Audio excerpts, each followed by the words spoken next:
Good afternoon, everybody. My name is Divya.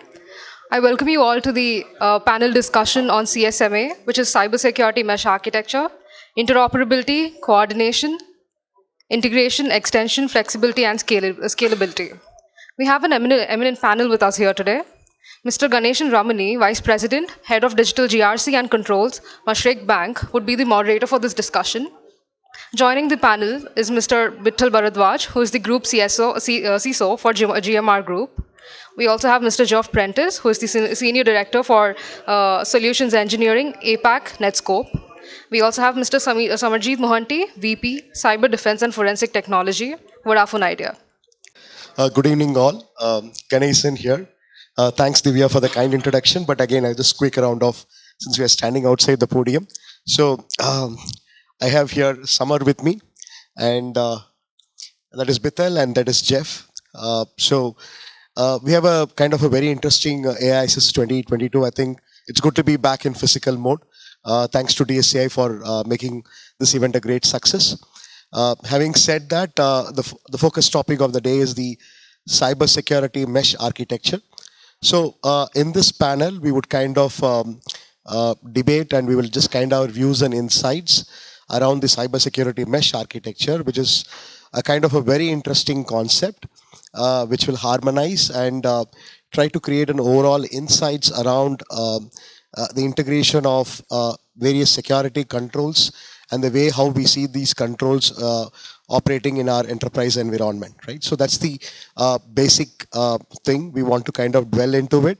And in this panel discussion, we'll go in depth into the current challenges and what is being proposed. I think the CSMA is a new buzzword, and we have Gartner and other vendors talking more about it on the interoperability and flexibility to scale up.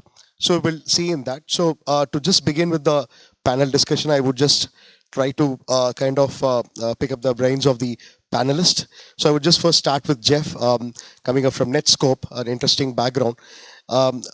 Jeff, could you just kind of let us know when you heard about CSMA and its purpose, what was your first thought process, and what do you think this is going to be really a game changer, or how it is going to go in the future? Yeah.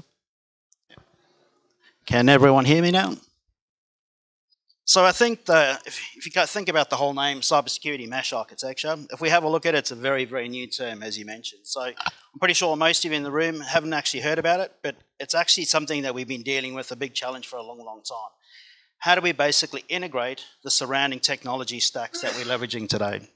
And I suppose that's the real challenge, and this is what CSMA is all about. It's about how do we take a multitude of vendors. I'm from a vendor platform as well.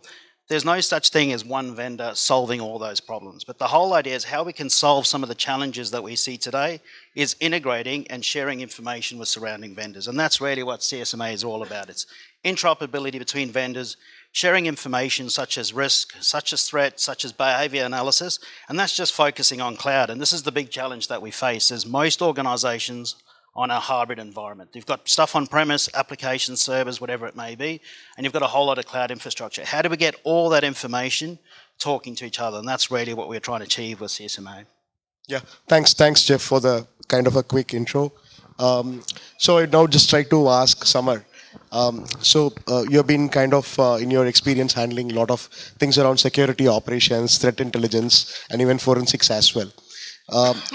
What do you think CSMA would provide you an additional capability, or what are the current challenges you see when you handle these functions, and how CSMA can try to help you in this? Yeah, thank you, Ganesh. The way I look at CSMA, the cybersecurity mesh architecture, is probably kind of a situation we are already into this journey of getting into a situation we can actually say it is realized. But today, as we speak, we are in a situation where we got a lot of security tools. There are a lot of decentralized processes. There are a lot of teams working on different tools. There are teams who manages operation. There are teams who manages the incident response, forensic. There are teams for threat intels. And these disintegrated tools, they have different dashboards. People look at those dashboards in isolation. There are some integration we have done, but the challenges are many. Like how can I leverage the intels or the output of one tool using another tool, and how can I do a common response, a dedicated, consolidated response to a situation? How can I understand the situation holistically, whether it is identity, whether it is whatever may be the situation? So today, to me, Ganesan, I feel we are into this journey. We are started working on this path to reach to a situation where we achieve this goal of Gartner term cybersecurity mesh architecture. But then we are already in a mess. We are trying to get into a mesh architecture. That's what I will say. Okay, that's a good point. Using multiple tools, trying to figure out how we can integrate them. But again, we have to always remember the basics around how are we going to design the framework, and the base principle of building a framework is around the policies and the security standards what we have in the organization, or the best practices what we follow in the industry. So now I would like to move on to Bithal, since he's a CISO, and again, of course, you focus more on the security governance layer. So what do you think should be the fundamental building block of how we see this, the emerging CSMA from your perspective? Ganeshan, thank you so much. The audio quality in the room is not great, so let me just confirm the last person. Can you hear me okay? Wonderful. So when I heard about the CSMA for the first time, not too long back, right? So I was wondering what this whole new framework is all about. So I just want to pulse the audience here very quickly. How many of you have heard of CSMA before, or are you hearing for the first time? We have few hands. Few hands. And how many of you have heard CSMA in last 1 month? Very few, right? Okay, so I'm not the only one. So when I was asked about CSMA or cybersecurity mesh architecture, we had been dealing with SSE, SASE, then came in zero trust architecture, and then when I heard about cybersecurity mesh architecture, I was trying to put my head around how do I adopt? What are they talking about? We all know it's a nice framework released by Gartner earlier this year, I guess, right? This year, Yeah, right? yeah. The very new buzzword. What does it mean? What is it talking about? What problem is it solving for me? So I started looking at that. So as I was doing the research on this one, I took some notes. I will refer the notes like a farra. Okay. Now, if you look at the tech stack, what we have as an organization today, right? I pick up a very good example of a deep packet inspection. Now, a deep packet inspection, I'm sure, is the same case in your organization as well. Can be done by your next-gen firewall. It can be done by your gateway as well. It can be done by your proxy as well, by CASB as well, by DLP as well. There are a multitude of these technologies within your environment doing the exactly same thing. Okay. Now, at the same time, I'm sure all of you have heard about that. Well, I want to integrate so and so technology with my SIM or my SOC. And integration has been a big problem always. Okay, and you always run after the very first question when you go to procure security technology today is that, can you give me a view into the tech stack you have, what OEMs, what vendors, what products, so that I can check whether we can integrate with them or not, right? When I saw this element, and when I heard about the interoperability, being talked about, I think fundamentally that's common sense we all have been talking about for a while. Now, what happens is that, let's talk about the policy, and you asked specifically about the policy here. Today, in my organization, say I use CASB, as I said, I use O365 Defender, I use A, B, C, D, a lot of these products at different level. And for each one of them, I have to fundamentally go in, I have a different login, different console, different way of configuring the policies and the configurations. It's very painful as an organization because you have to deal with multiple accounts or multiple software security products, right, which you have to configure.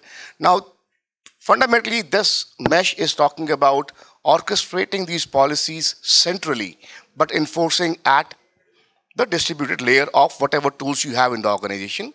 So it's again a common sense. We all have been looking for something like this. Now, mesh is not a tool, it's not a product, it's a framework, right? It's a framework by Gartner, which fundamentally means it's a goalpost or a guiding post for the OEMs, fundamentally to say, well, let's work towards that, wherein we have this interoperability. Now, what typically happens, we have to deal with custom parsers, API integrations not working well. To solve all of that is where I think this mesh comes into the play. That's my understanding. Yeah. I think you're right. I think products should talk to each other. We kind of buy products to serve a particular security process or a processes. There might be duplicacy, and how do we harmonize and ensure the products talk among each other? So I think that's a very valid point, a fundamental point what you brought in, Bital. So now to moving ahead on this, right? So already I think we have a lot of products, and we were talking about security operations, Samar. So again, in security operations, you have got SIM, you have got SOAR. There is a lot of capability of security analytics. Now, AI-driven security analytics is also in play. So what do you think that the key output from these area, like in terms of threat intelligence and security analytics, how the current framework or the target framework, what CSMA, what we are talking about, how it can help to improve the security posture, at least on a detective controls perspective? What is your thought around that? Yeah, so I will put it in this way. Like today, we have got a lot of controls, which I spoke just a few minutes back. Now, when we are talking about CSMA or SMS architecture, I need to see everything together. Like today, I am seeing things in discrete way. I have a threat intel platform. I see the threat intels, but then when I respond to an incident, when I have got a lot of logs coming in on my SIEM system, do I need to correlate the threat intels which I've received from multiple sources and then correlate with these incidents what has been thrown back to me from the incident log, the offense log, whatever I receive on the SIM. There is a lack of correlation. So that there are some manual logic based correlation, but then actually we are not there somewhere we wanted to be. And number two, as a head of security, as a management team, somebody wants to see what's happening together in one pane, the dashboard. And then the dashboard starts the actioning. Once you see what's happening, what are your risks? Are you getting a alert on a device which is already vulnerable, or you know that there are a lot of vulnerabilities or there are a lot of gaps which needs to be breached on those devices or set of devices, or there is a common vulnerability available and you are getting a lot of information, lot of offenses around that. Can you see it in at glance, or you have to put some manual process? But today what's happening, everybody, my incident response team, they have to use all the information in bits and pieces, and they try to manually correlate and try to make a sense of it. We are losing time on that because incidents are very critical. If you lose time, then something is, you are going to miss out on things. So my expectation from this architecture will be, if I can get as a user community, if I can get everything on a platform, I'm not, more from a response perspective. If I see everything together, if I know what are the correlation, what tool A is talking to tool B, and tool A, B, C combined together is giving a sense out of it. And then what is the response plan built on that? And my SOAR is taking that response plan and getting it integrated to some target device and getting it implemented, or it is throwing back. The end result is met. What percentage, 100%, 50%, we don't know. But that's something, that's the path we have to travel. Okay, I think you're targeting about the journey. What do you want to take, for example, a security analyst from a security operations center, how he kinds of correlates various product logs and how he takes an action on an incident response. So, Jeff, I just want to bring you here because you're from Netscope, and I think your organization has been into this journey already, again, by having open source APIs and things like that. How do you think that the multiple security products, what we use for our security operations, how it can be harmonized and how it can talk to each other so that we get a meaningful insight in a quick span of time, what Samajit was referring, right? So what is your view and experience on that? I'll give you a bit of a view of what we've done inside Netscope, because this is the big challenge, and to be honest, it's going to take all the vendors to work together to resolve some of these issues that we're seeing today. And it all starts with having an open API architecture. If we don't have an open APIs where all vendors can share information, and that's the starting point of the cybersecurity mesh architectures, how do we share things? So first of all, we want to be looking at the basics. How do we share threat? How do we share data loss? How do we share logs?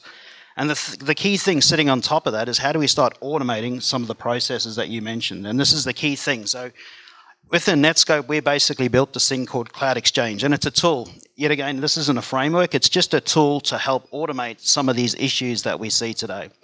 So as an example, let's just say an alert comes back into the SIEM or comes into our Cloud Exchange.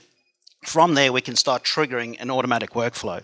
So as an example, we've seen an event, we can automatically generate a ticket inside the ITSM platform. So now we've got a ticket sitting inside the corresponding queue, whether it be something relating to threat, whether it be something relating to a data loss, or something relating to a change in behavior analysis of a user. So essentially, we've identified a high-risk user. So we can automatically generate that ticketing to make it easier. So instead of doing a manual process while someone's doing the investigation, and all this is rules driven. So depending on how you define the policy, you can start automating these workflows. The next thing from there is an example. Let's just say we've identified it's a specific threat or specific risk based off what a user's performed. Now we can start sharing that information with, we say, the EDR provider to say, we believe this user has been compromised and they've done something pretty silly. So we can start sharing that information down to the EDR, and based off the policy, yet again, that EDR can take an action to say, I want to quarantine the user or quarantine the device because we believe they may have been quarantined. I may have done something silly.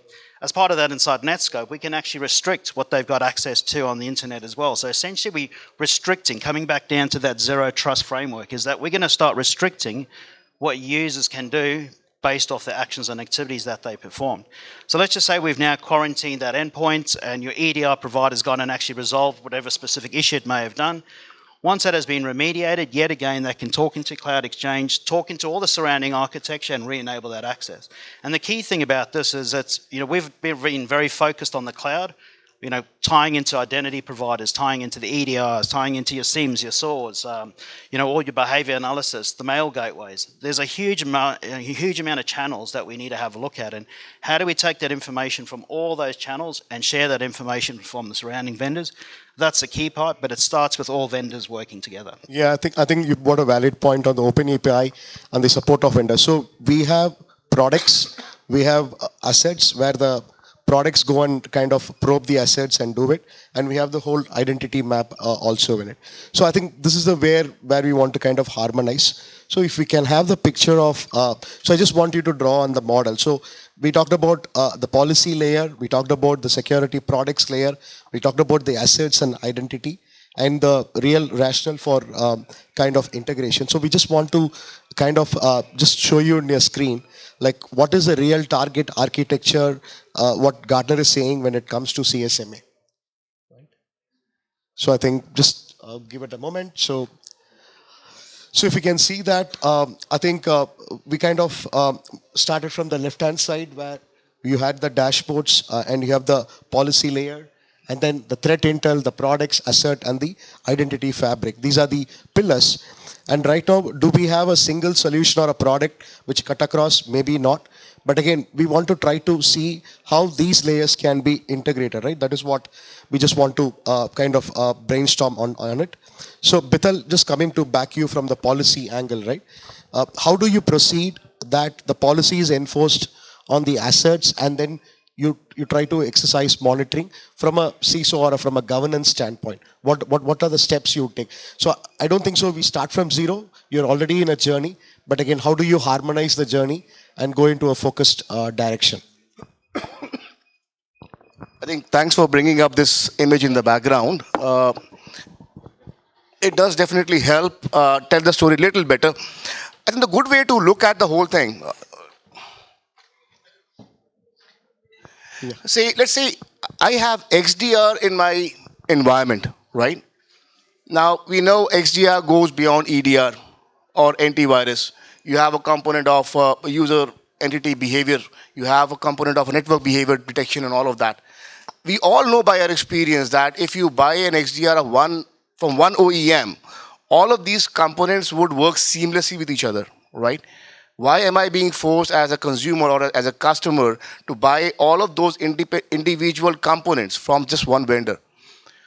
Why can't I have just one, say, a pole position software or a program or a framework platform in the organization where I can pick and choose what needs to go in. Fundamentally, all of these security tools in the environment are there to either protect or detect and enable me to find the anomalies in the environment. That's fundamentally why I need the products, right? As Jeff was saying, open APIs, we all struggle with getting these parsers developed when it comes to the SIM integration for different hardware and the software components in the ecosystem.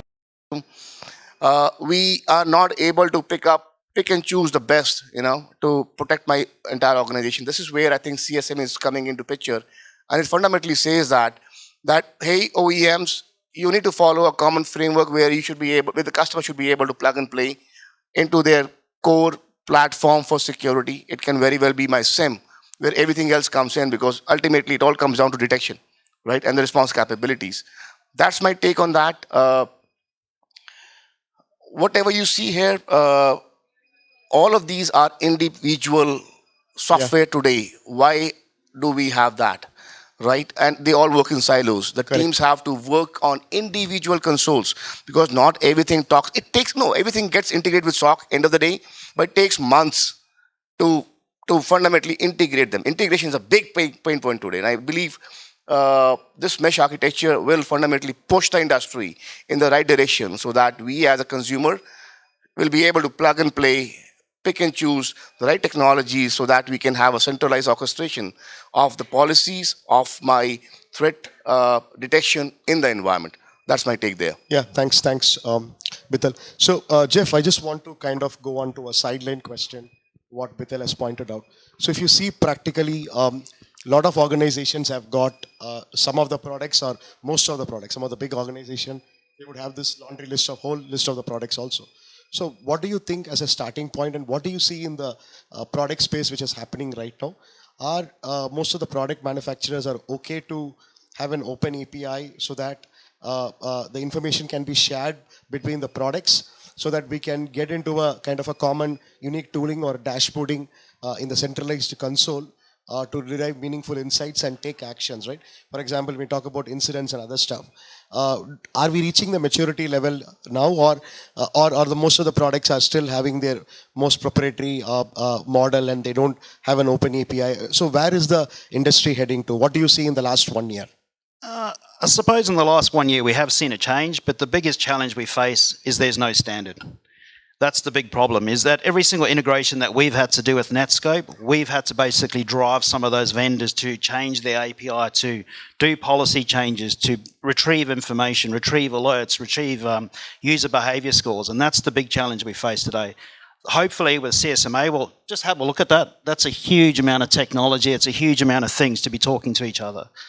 So how do we achieve that? The only way to do is to have a standardization across an open API architecture that allows us to share information bidirectional, and that's the key thing. It's all about bidirectional sharing. So the challenge that we've seen is with the integrations that we've done, some of the times it's one way, so we can extract information from them, or they can extract information from us, but we've been really driving to get that bidirectional component done. And I said the key fundamental thing for all of us, especially the customers in here, because they've probably got the biggest challenge to develop, but it's really if we've got that standardization where we can pretty much bring on any new, should we say, technology stack seamlessly and easily into SOCs, into your SIEMs, into your SOARs. So, Thanks, Jeff. That's kind of a little bit of a ray of hope that where we are headed to, once more and more vendors produce open APIs, and we can have an integration as a possible way, right? So moving on, Samar, just want to kind of push your thought process. How do you kind of manage security operations? Say, for example, you already have a SOC, you have an incident response run book, you get feeds from multiple security tools, and you process and do this, right? When the CSMA architecture, the target architecture, is somewhat in a journey. For example, we can't achieve 100% CSMA, but at least on a critical assets and critical security products, if you are able to achieve, what would be the biggest value add or an impact on how do you manage security operations or incident response in enterprise organizations? What do you think? So I will just take this picture to explain what exactly we are doing actually. If you see If you see, there are layers. We're talking about this intelligence layer. We're talking about that identity layer. And this particular layer is actually very important, very critical for me, or very critical to start with, this intelligence layer, which actually is getting information from us. These are the set of products, tools. Everybody, all the organizations, they have got list of tools, and most of the organizations have all of them, some overlapping. But then this integration layer, this intelligence, once you get this intelligence layer comes up with all the analytics happening, and you get all analytical output available to you, then probably by the time the journey begins, you have a starting point. So this is very critical. And with this current situation, this identity layer is also very critical, because these are the two things that has to come up first. The identity layer, today we have got a lot of identity management tool we are using. Somebody who has got a vast ecosystem, vast network, lot of endpoints, you will have different identity management tool. That also has to consolidate somewhere. Consolidate means at least you should have a visibility of, if a user may be sitting in two different identity management tool, because he has to do a double role.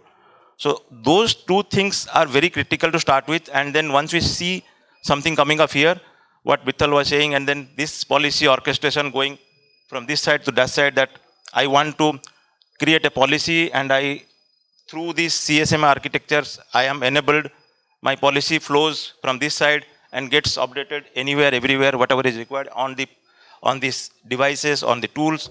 If that happens, probably that will be the stage where we wanted to reach. So probably I will start my journey with this, and then going from this to that.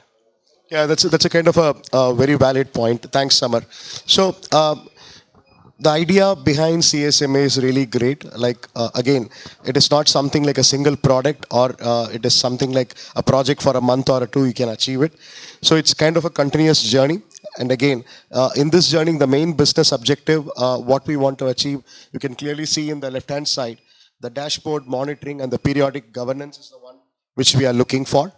And to achieve this, there are multiple stages, as Samar pointed out and Jeff pointed out, that we have to ensure that we get our architecture right. And again, CSMA also asks you to look into the future architecture. What is the security architecture you are trying to have in, what tools and products you are going to have, and what are the technologies and the different technology assets which we have here, and the identity fabric also. The reason for identity fabric is based on that particular identity fabric and the policy orchestration, you will take a decision to manage your security operation and governance. So that is very, very critical. And again, CSMA is just a kind of a starting point where Gartner is pointing to all the enterprises to kind of look into a holistic view and start this journey. So, and again, every organization will have a different risk appetite. The enterprise crown jewels are different. The way the security products, what we have is different. And the current security products might have an open API, might not have an open API. Then how do we kind of tweak in, or how do we ensure that we are aligned to the journey? So whenever we design or whenever we strategize security architecture and organization, let's think about on interoperability. Let's think about how we can do a centralized dashboard and monitoring. Let's think about the security processes and what are the tools which are serving. And again, we also pointed out multiple security products performing the same security processes also. We will have duplicates also, a kind of a firewall doing anti-malware activities also. So it's like very important for us to do the mapping, and that's a place where CSMA would be an effective journey for us to go ahead. So that's the overall idea. I think Samar, thanks to Samar, Jeff, and Bithal for providing the insights. So I think if we have another 3 more minutes, I think we are open for a question and answer. We just want to pick on some questions from the audience. If you have anything around it, maybe you can raise the hand. Yeah, please. Don't you think that we should start this journey from the vendors, right? Because right now your tools are itself not interoperable. Yeah. Many times you try to integrate two tools, you have to end up customizing it. You can't even integrate the existing APIs, practical issues. So rather than enterprises starting this journey, we would actually need the support from the vendors to at least use common formats where they can communicate with each other. Yeah, so good point. I think I would answer from our side. So we should also start from the policy orchestration perspective. But again, from the vendor side, agreed. But Jeff, you want to take this question because you come from the product side. You're 100% correct. It all starts with the vendors, and this is what we've done inside Netscope. So we've actually created our own open REST API to provide this capability. The big challenge is we're one vendor, and this is one of the things I hope that Gartner actually manages to achieve with CSMA, is to define an industry standard. This isn't a new problem that we're facing. This problem's been around for 20, 30 years when every customer started to, bring on multiple vendors to provide some of these security controls. So it's an old problem, but we need an industry standard to help us fix this. And it all starts with a standardized open API. So you're 100% correct. Netscope's on board. I know a lot of other vendors we've worked with CrowdStrike, Okta, Microsoft, etc. They were all following the same open API architecture. But the challenge is today we've only done 60 plus integrations. You have a look at how many vendors are out there, there's hundreds of thousands of them. And that's the thing, we need everyone to play ball and everyone to come together. And hopefully this is what Gartner achieves with CSMA. Yeah. Thanks. If I can add to that, please right? When you heard about zero trust architecture, right? And every product was getting branded as one. Every single product which is there in your suite already. Now the same companies were reaching out to you and saying, well, I have a zero trust enabled or whatever solution. I think this is one framework where I think it should be other way around. You as a consumer should start asking, do you support open API? Do you support integrations with other players in the market? I think we'll have to reverse the trend in this space fundamentally, because this is the pain point for us. Few years back, it was not a pain point where you just had one firewall, maybe some email security. But today you have plethora of these software which you require because you are so cloud-centric, multi-cloud environment. Your users are all over the place. So the number of tools which you have as a security leader have increased significantly. So it's in your best interest to start demanding, asking, and start closing the doors on the OEMs who are not supportive of this. So we have to just reverse the change, the trend there. Yeah, I think somewhere we have to have the enforcement, backward enforcement. Yeah. Any other questions from the audience side? Good. Yeah. Should be termed as one terminology for an enterprise security layer. Should I say EI? Well, absolutely right. I think this is what, when I read about the whole thing, realized, yeah, it's the same old wine in the new bottle. It's all common sense. We have been feeling the pain of not having these different. I gave an example of this deep packet inspection. You have 5, 6 layers of different devices doing the exactly same job. Do you need all of them today? Answer might be no, right? So Well, that's what I think, the lack of business process map. And one more thing we have to be always aware that there has been a kind of a practice called enterprise architecture. If you see larger organizations, more than 2 decades. There are frameworks like TOGAF and everything we talk about, right? Similarly, the security architecture stream is also evolving in the last 5 years. Now, in big organization, I think Vital can also agree with me, you will have enterprise architects and you have security architects also in the CISO's organization. The reason for having a security architect is to ensure that, like an enterprise architect, he has to also inspect, like, what are the tools and products we have, what is the security process it serves, is there is any overlap, how we can harmonize, how we can bring it all to one table, and secondly, whatever the new technologies which is coming up, for example, cloud, AI, blockchain, how is the target architecture looking up from an infrastructure, from a middleware, and from a software perspective or an application perspective, and how we can harmonize, right? When these technologies come up, automatically the security companies and products also announce their new products and services, right?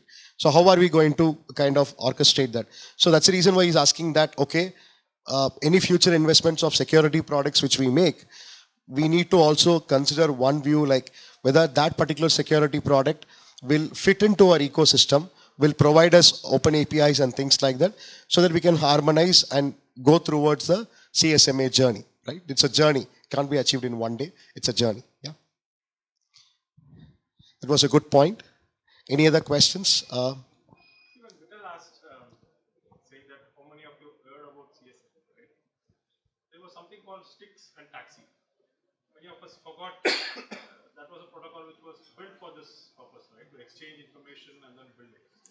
Now, there was another product, McAfee had a platform for it, time, threat intelligence exam. So this is nothing new. I mean, it's just Gartner has thrown it.